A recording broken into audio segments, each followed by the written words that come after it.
So as I mentioned in the description of my last video, I was just in Hawaii with Mrs. Zaunstar celebrating 10 years of marriage. She thinks my subscribers have questionable taste in subscribing to me, yet she loves me. How does that make sense? Yeah, I got a tan too. That's right. Nerds can tan. Oh, don't worry though, I'll be back to my ghostly white self in a few weeks. I learned a lot of fun facts about Hawaii. First of all, the native Hawaiians had a really cool creation myth. It's way better than the Christian creation myth of just poofing stuff into existence. Apparently there was a demigod that was given a magic fishing hook to catch this really enormous fish. His brothers went out with him on a boat, doubting he would catch it. Then he actually got the fish on the line, but he warned his brothers not to look back or the line would break and the fish would get away. Don't all religions have a story with that don't look back theme? After 3 days of trying to pull this fish in, they finally couldn't stand it and they had to look. So they looked back and the giant fish broke into pieces and formed the Hawaiian Islands. Now the problem with this myth, I think, in terms of staying power, clever though it was, is that it was too specific. Most successful religions have things more or less just poofing into existence.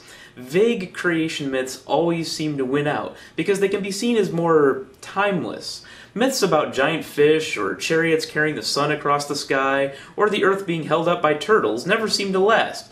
Anyway, the Hawaiians were of course eventually visited by Christian missionaries, probably by pairs of clean-cut 18-year-olds in white button-down shirts, and they were converted to Christianity.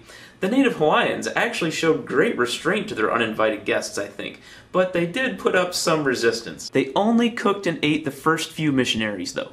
I heard some interesting stories about how the sailors that visited the islands during the time that the conversions were happening were really angry about it. They rioted and even threatened the missionaries' lives. You know why they were so upset? Well, once the native Hawaiians converted to Christianity, the single women stopped having sex with them unless they got married. This is, of course, where alcohol came in handy. Don't laugh, without alcohol you might not have been here either. So yes, Hawaii, home of beautiful scenery and beautiful women, and until the Christians messed it up, they had free love too. Imagine their world where there was no guilt over things that there were no reasons to be guilty about. Hawaiian women may actually have been the world's first sex-positive feminists. And all because the god that tried to catch that fish didn't think there was anything wrong with enjoying yourself.